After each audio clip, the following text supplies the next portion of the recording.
I'm gonna focus on a bit on the approach that we have at TfL in the digital department, and then I'm gonna talk a bit about one of the projects that we have been finally sent live. And it's still ongoing anyway, like everything really. So it's really interesting to hear these stories from you know, the experience that Elizabeth had, because I could see a lot of what we went through in here as well, and we are still doing it as well. So I mean, I know it's not great to say, but it's good to hear that, you know, other people are going through a very similar process. So what is Transport for London? A public and slash private organization that delivers the Mayor for London transport strategy. It means that basically we have a huge operational task because we run all the public services, transport services in London, but we also maintain the roads, we maintain the traffic lights, and we also think about behavioral change. For example, there is this vision of 2020 for no accidents and lots more cyclists. And so there's lots of things basically that we look at as an organization, and including even things like, you know, taxi licensing. And so my department is really a tiny part of this big organization. And between the things that actually TfL does, there are things that are really focused on inclusion and accessibility in terms of moving around and being able and be free to move around London. There is this gigantic program that is the Step Free Access program that is trying to refit our tube network, which is part of it. Most part of it is almost 150-year-old. So when it was done, as you can imagine, it wasn't really designed with the idea of being fully accessible. We have initiatives like the Dial a Ride service, which are services aimed as a more door-to-door service for people that are more at risk of being isolated because they can't move. And we also have other behavioral campaigns and initiatives that are more about making other passengers and travelers in general aware of the fact that there are disabilities that are hidden, and that you need to really be kind to others when you travel, because you might not notice it, but somebody might need a seat more than you do. And then we have services like a turn up and go service, which means that you can basically just turn up to any of our stations and ask to a member of staff of being escorted to the train and then onto the carriage and be helped throughout the journey. We also have obviously big infrastructure, you know, improvements like accessible buses throughout all our network. But if we think about digital, some of the inclusive initiatives haven't worked as well as we wanted or thought. I think some time ago there was this idea of making a audio tube guide, and it ended up being used. It is used, but it's really difficult to use, and it's not the best experience you can give, and it's literally hours and hours of somebody reading through the tube map. So as you can imagine, it's not really something that as a person that, you know, needs to quickly go out and about London, you will refer to. And even some of the informations that we have to convey around accessibility for our network are really, really complex information. And the tools that we have, for example, if you think about printed material, they are quite difficult to grasp and to use. On some other aspects, we have been much more experimental, and we have found the right way to do it. So we have this Wayfinder project that actually that created standards as well around wayfinding information for people that have low vision or visual impairments or are blind, and this is literally like a game-changing technology that uses beacons and supports people to literally navigate the space completely independently. And then there are other things that we have done in terms of bots, for example. So we have a Facebook travel bot that is actually a really interesting tool, because when we looked at it and designed it, we then realized that actually this was super useful for people with, they had some sort of cognitive, temporary or like cognitive impairment, because of the way that the information is chunked up, and the way that people interact with it is actually really easy to use for some of these groups.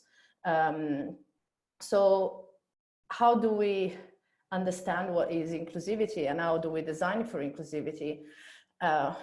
In a way, we are quite lucky, because being a big organization, we get a lot of people that want to tell us how they feel about traveling or using our services. And so we have a diverse sets of accessibility groups between users, from which we do constant ongoing research, and then they are almost like advisors around how is their daily experience with us going. But we also have more focused teams within the organization that look at assisted transports, and they obviously look at local partnerships with communities and boroughs and charities. And overall, we also try to engage as much as possible with our staff network as well. Being big organizations means that we also have quite a bit of our staff that is aware of the challenges that there are around accessing information and traveling on our network, and they also might be representative of groups themselves. So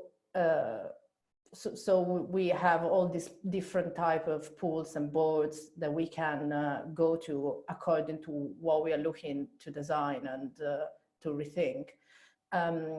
Between all these, we have a digital team, and within the digital team, we have 12 experienced designers. The digital team is about 24, 27 people now, but if you think that we are 28,000 employees, you do understand the scale is quite different. The other thing is the team is about 12 of us. We are all people with design background, from service design to more UI, graphic design, product designers. And these are sort of some of the teams that we focus most of our work around. And how do we ensure that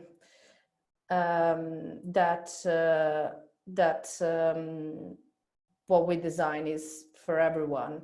So in time and with experience, we have worked out a set of design principles for making sure that our design is as inclusive as possible. And we try to actually make sure that everybody that joins the team, or all the different tech dev teams that come and work with us, know them and understand the impact of the principles on the experience, and of what is the impact also of not applying the principles. So basically we have champions across the different teams, such accessibility champions. And we also have a specific stream of product management that are around accessibility specifically as well.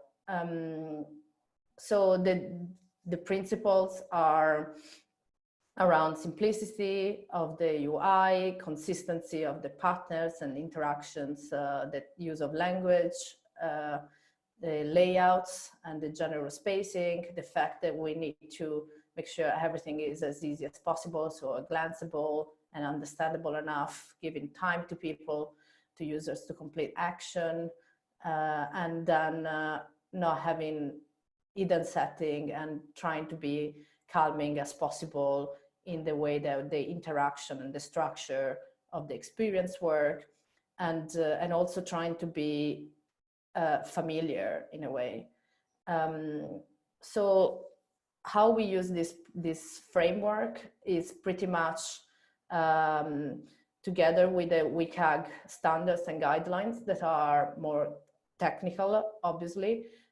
We try and use this framework in conjunction, and obviously these principles will flex according to which experience we are designing, especially because, for example, if we take time as plenty of time as the principle, there could be experiences in which there's actually no time limit at all. So that could be one of the principles that is not really applicable to that sort of experience. How do we make sure that people use WCAG and use the principles? Well, this is literally around, again, as I said, we have established champions throughout the team and also in the project teams. Overall, there is a gigantic, thanks to the regulation, I have to say, there is a gigantic effort to actually retrain a lot of the content owners, designers, developers, and testers across the organizations. And really, this is a ginormous task, obviously, especially if you think about content owners. For us, it literally is a huge, huge group of people. And then the other things we do is, keep the accessibility discussion ongoing. We have different channels on our Slack channels. We have groups on the Yammer groups, and we try to keep, the conversation alive and real. We also have created a set of empathy tools that we borrow to the different teams so that they can, at the beginning of a project, they can start to use them and, start to understand and put themselves a bit in the shoes of other people's. And also overall, we try to keep coming back to the staff groups and travel mentors and borrowers and communities and charities. So we always try to have moments in the projects where we, go out or bring in these experts. We try and do as much as we can ethnography research. That sometimes is not possible because it could be that the budget is not allowing it, but then we always make sure we have expert reviews.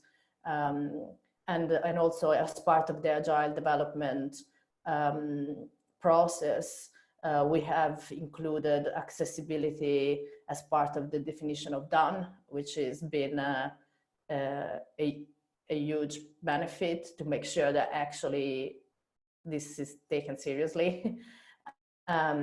Overall, we are looking at progress and move also forward our design language. And overall for us, one of the big challenges that we have is around our data sets, because most of our tools, like journey planning or status updates, they get used by other organizations because we have an open API. And we also have some sort of informations that are not open, like, for example, Oyster and contactless usage of the networks and things like that. But all these sort of data sets, they actually end up in different streams that the users will need to use. as an Oyster user, I have an account where I can top up my Oyster, check if I need a refund, delete my card, or request the card, moving from a normal Oyster card to maybe an over 60 plus Oyster card, which is, so all these sort of services are linked to data sets. And right now, obviously in time, what has happened is that some of these data sets were done quite a while ago. And so the way in which we consume that data is actually shaping the experience. So we need to go back and look at the data sets in certain cases and try to look how we can design them to actually deliver a better experience. So overall, for us, it's really key to keep a looking at new tech, how things are changing, anything that we can improve. It's not always easy because we don't have a grant from the government or anything like that. We need to be completely self-standing from a financial point of view as an organization. So there are massive cuts as well going on, and but this is really core and important. And actually, through new technology, sometimes you can do so much saving that it's almost like a no-brainer. Some cases, a bit more of a brainer.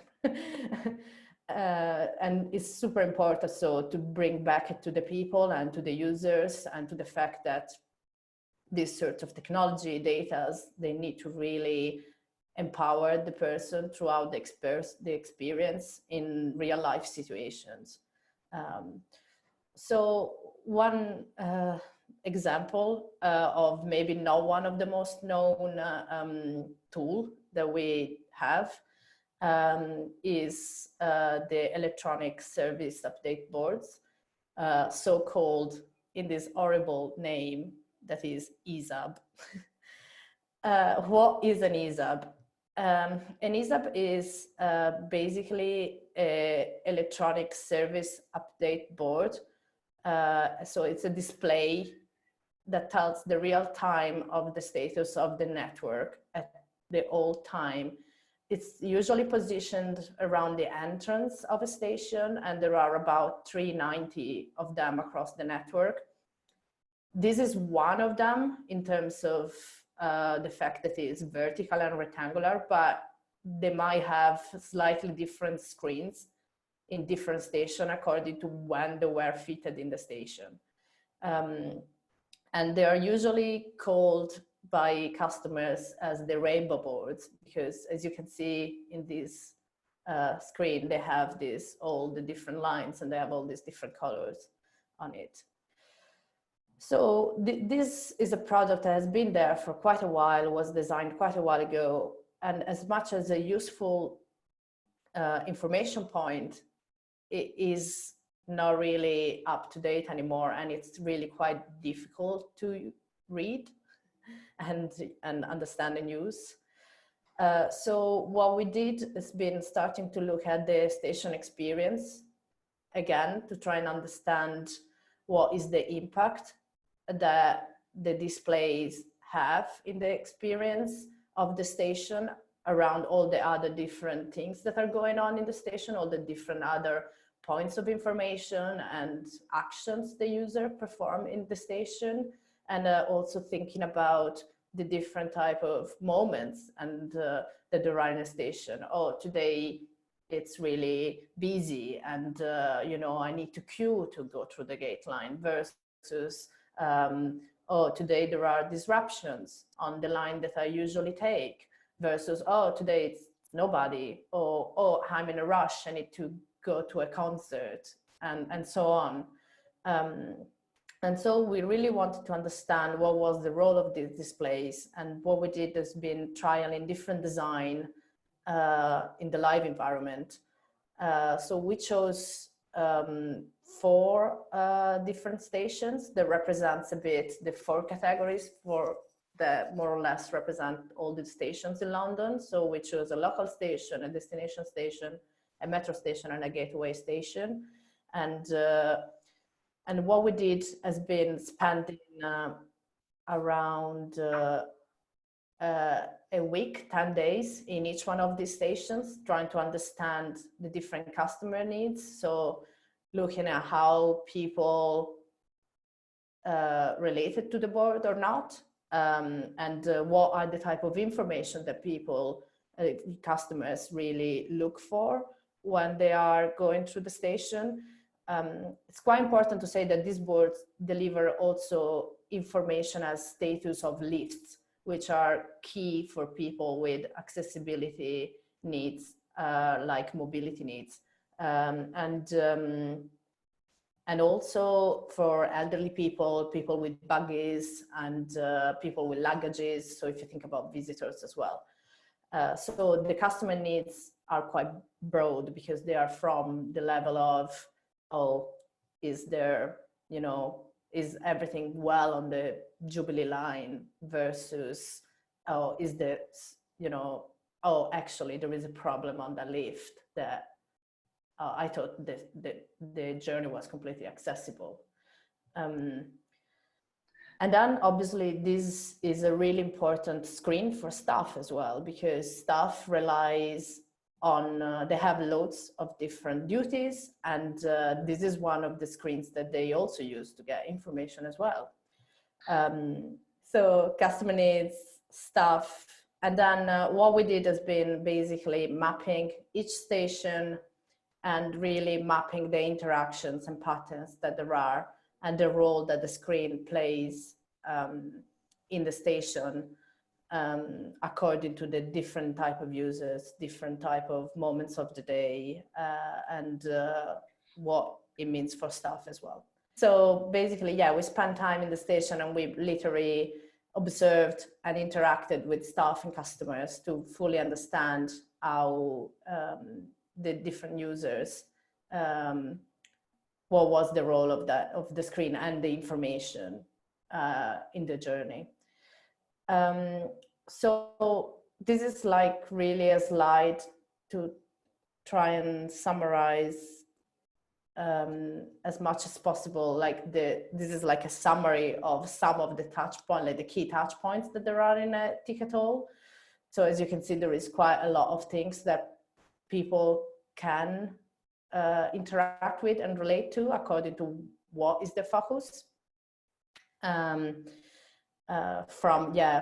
you know, digital interaction things like the ESAB versus the L points, but there are things even like they are just printed material that is kind of quite important, like the wayfinding signs, and you know, the quote of the day is actually a very loved thing for most of our customers, as like unique to each station. And then we have posters and things like that, and tube maps that people rely on, you know, like just to double check what is the journey that they need to take, especially if they're visitors or not commuters or going somewhere they don't know that well.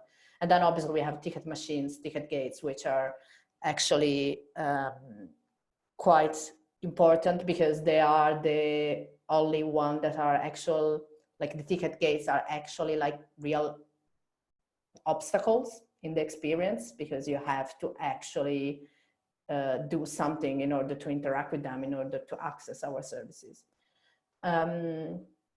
So as I said, commuters they have a certain type of behavior. They are in a rush. They are focused on just getting through as quickly as possible. Visitors instead are focused on the wayfinding and, you know, am I doing this right? Oh, wait, oh, I need to go there. I have the ticket as well. And then you can imagine, obviously, how much more difficult this becomes if you are someone who has mobility, with mobility impairments and is a visitor and needs to pay as well. So there's all these sort of things that plays at the same time. And then obviously, you know, there might be actual moments where customers stops because they need to have, they need to speak with somebody about, you know, have inquiries about the journey, or they are waiting for someone and they're just there waiting to meet their friends. And then, you know, so as you can imagine, basically the behaviors in stations are quite varied. On the other hand, there are quite a lot of patterns of what people do. And overall, there is this pattern in which, by default, customers assume that everything is okay, unless they actually don't get told that something is not as running as usual, let's say. And also crowding, busyness has quite an effect on customers. Commuters especially, they tend to shut down a bit, but actually if it's crowded, as much as they don't want to engage, they actually will be more aware, engage more. The same goes with staff. Staff basically has different type of duties. They tend to have slightly different duties, and because we have different numbers of staff according to how big is the station, and also they have this dual role of having to help out customers, but also making sure that that the ticket machines and the gate line is working properly. So they also have this more operational role of being like fixing the actual machines. And in support, obviously, they also are there to support customers, and they often have to even plan journeys for customers, and reassure customers around the fact that they are on the right station, the right platform, and so on. So overall, these screens have a light use, but they are what we realized, they are quite important. They are important especially because people use them for subconscious scanning. So they might not realize them, like they will not tell you, oh yeah, I've looked at the screen and blah, blah. They will tell you, oh no, and then it will be like, oh, but you meant that screen. Oh yeah, everything was fine on my line, I know it. So it's like literally a matter of a split second that they engage with it. So it's really important that the information in there is live and timely, and it's super easy to read. Overall, graphic draws attention. So obviously, if there would be, if there is a disruption, pulling out an actual schematic of what that means, that would be a lot more simple and a lot more useful, and grabbing a lot more the attention of users. Overall, localization of the information can be complex, because one of the prototypes we tried was more about giving information about just what was going on at the station you were in and key interchange with it. But the full visibility of the network is actually always important. And as said, we reinforce the fact that actually this is a primary tool for staff. They really rely heavily on these boards, has a reassurance point for to reassure customers, and to prove that the fact that the information they are giving is up to date. And overall, I mentioned this at the very beginning, the location of the boards is super important, because it really drives the engagement. And in certain cases, the boards, because of logistical reason, hasn't been actually positioned in the flow of the customers. So the role of those boards is slightly different. So we have now rolled out a new design that has been, is live now in the North Greenwich and Canary Wharf station for the final testing. And then it's going to be rolled out to all the other stations in 2020. There's been a lot of work on the data that was powering these boards, because of the fact that this data was designed to be long strips of text, and the way in which also it was grouping the information was actually really complex to understand as a user. So we actually had to go back to the system really. And then right now we are focused on making the design super easy to read from distance. And so bold, big type, rooted in the TFL design language. And then there is this new approach in which, when it's good service, the board becomes like a blue, one-colored board that you can almost ignore if you want. It's just there as a reassurance, basically. But the design is scalable, so basically when disruptions come in, then the lines start to appear and they start to show the different disruption informations related to very specific points of the lines. So the data really need to be timely and needs to be prioritized as well according to the location. So the line that you're going to see at the top is the line that, if there is a disruption on a line that serves that station, that is going to be prioritized. And then obviously is adjustable to read. So in a nutshell, this is just an example of a project that we are just now rolling out. But the like I always said, how do we make this happen? It's really around going back to believing that inclusion is the key to what we do, and that we really need to look at the data and make sure that it is designed to be usable and to be usable for the users in real life context. So we really need to have good design to make sure that everybody benefits from it, and push the type of techniques and tools, and go back to really question what we believe is normalized, like these boards that have been there like that forever. And it was quite a big leap to move them, but I'm sure there's going to be a positive impact on customers. So that's it for now. Thank you. Great, thank you so much. As we are slightly over time, I think we don't have time for questions. It might be even that we are as well kicked out of that room in a very moment. But thank you so much, everyone.